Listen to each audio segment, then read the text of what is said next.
Good morning. We are extremely pleased that you are here. It is good to come together for the purpose of co-creating. Do you agree? Yes. Co-creation at its best, really? Really? You are knowing what you are wanting? Yes.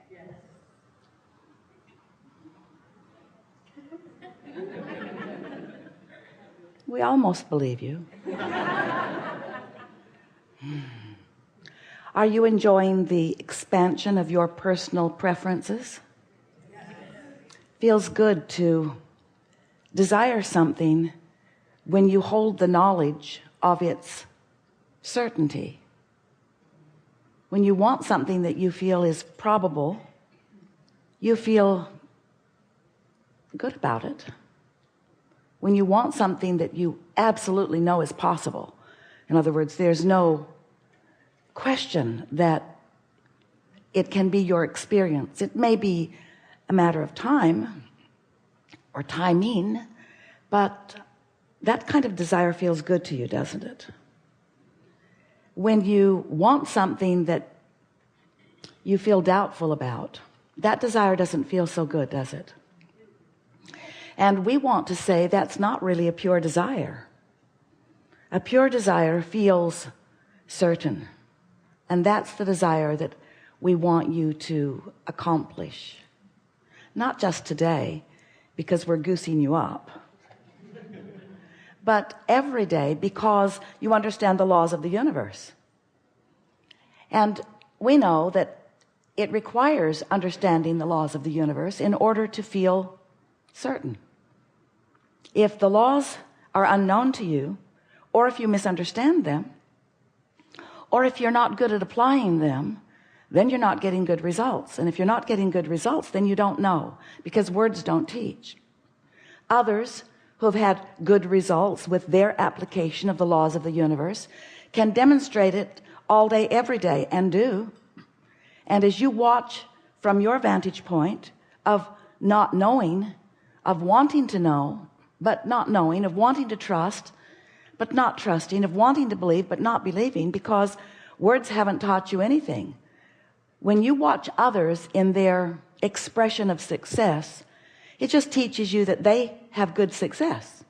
It doesn't necessarily teach you that you can too. But when you start focusing upon the laws of the universe, and you start noticing that they are consistent, and then you develop your own patterns of applying the laws of the universe, you begin noticing your own vibrational point of attraction. You begin contouring deliberately your own frequency.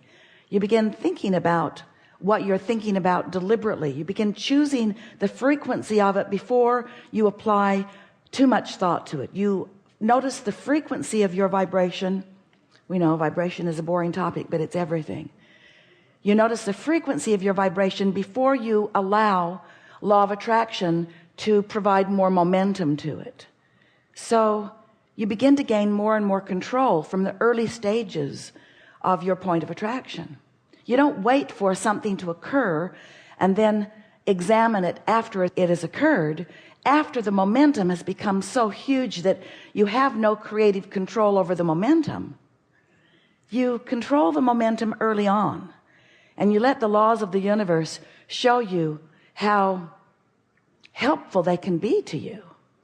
Then you begin to not just have faith in a trusting way that things will turn out the way you want them to, but you begin to have absolute knowledge in the laws, and trusting at first, and then knowledge in your ability to apply the vibrational frequency that you mean to apply. Nothing is more exhilarating than to decide that you want something, know that you don't have it yet, but believe that it is coming in time, because you know what to do between now and its manifestation in order to bring it along. That's what deliberate creating is.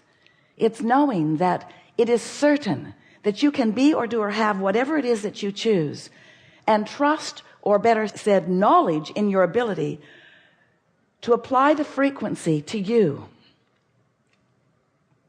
You know that you are vibrational. It's helpful if you know that, because then these words frequency and vibration don't freak you out.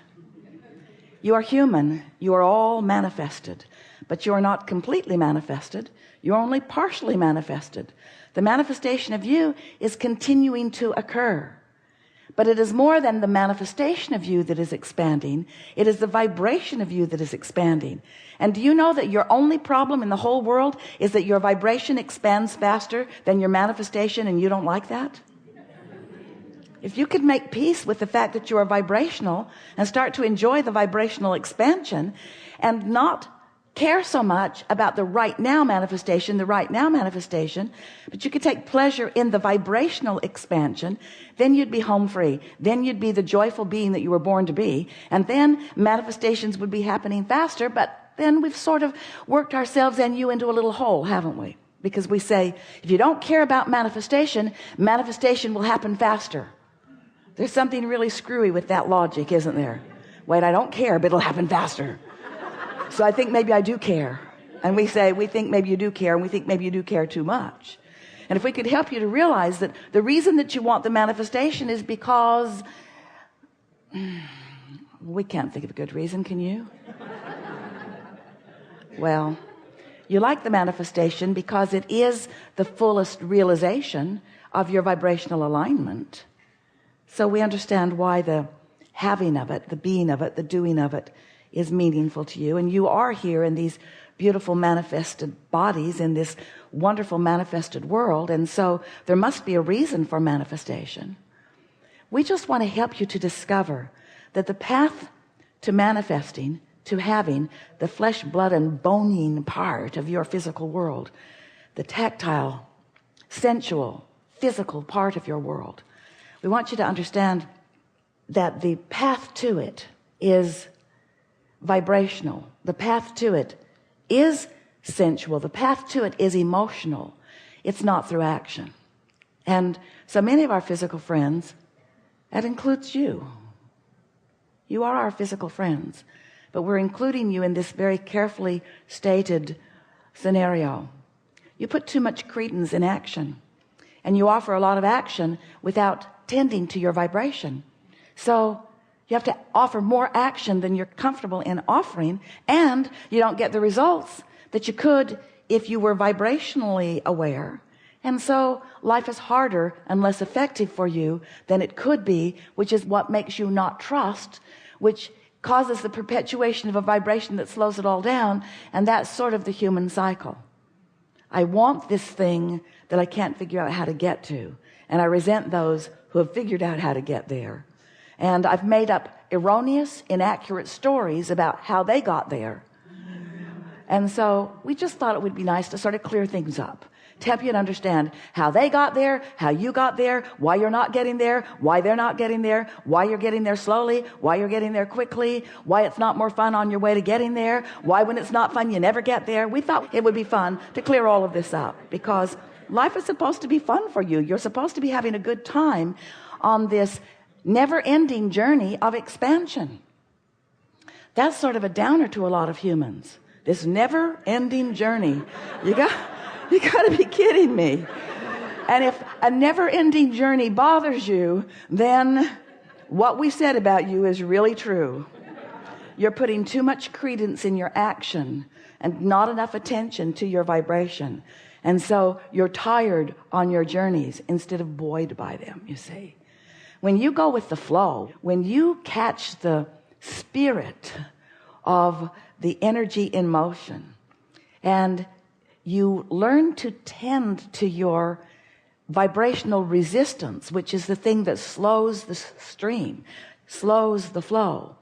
When you get just those things clear in your mind, and you get better at slowing negative momentum and better at encouraging positive momentum, then you feel eager about life. Then all things feel possible. Then nothing ever worries you.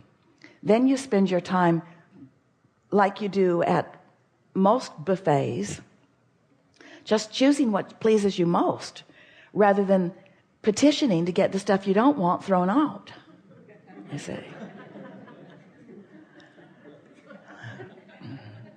You don't do that, do you? I hate that stuff. I've always hated that stuff, and it's been here every Saturday. Who likes this stuff? I'm going to start a movement. I'm going to get this off the buffet, because someone might eat it next to me, and they might splash some on my plate, and I might accidentally have to eat some of this stuff I don't want, and that would be a horrible experience for me. Just thinking about you eating it upsets me. In fact, it ruins my meal. Just thinking about the meal you're eating ruins my meal. And I know the owner of this place. He'll listen to me. When you learn that the only thing that you need to be mindful of, and the only thing really that you have any control about, is your own vibration, and that doesn't feel like not enoughness. That feels like everything you need, because you have come to understand that your point of attraction is everything. When you control your point of attraction, you control what comes to you. And isn't that all you want? Is it something you want? You want to control what comes to you? What about what comes to others? You want to control that too? Yes, you do. You do. But the only reason you want to control what comes to others is because you think they'll bring it to you. We know that you care about others. We know that their well-being matters to you. And when their well-being matters to you, then it is something that is coming to you, isn't it? And so that's a big part of the scramble. But let's get right to it. Let's talk today about all that you need to do, or all that you want to do, in order to create your reality exactly as you want it to be. And let's preface this conversation with, you really do never get it done. And that's such a good thing, because that means there will constantly be new things that will occur to you that you desire, that will keep you happily flowing this energy that is life, you see. Wanting something and allowing yourself to move toward it. This morning, Esther sent a text to a friend, and at the same moment that she sent one, she received one. They must have been writing it and sending it at the same moment. And her friend said, who do you think sent this text first? And Esther said, I think we simultaneously rendezvoused on this disc. I think law of attraction set it up. It was a rendezvous, which is really what all creation is. All creation is a rendezvous. It's not you going after something. It's not it lingering out there just waiting for your discovery of it. It's you rendezvousing with it. Wanted or unwanted, you're rendezvousing. And the reason you're rendezvousing is because you have, with no small effort, by the way, accomplished a vibrational frequency about every subject that is important to you. And this vibrational frequency is your rendezvous point.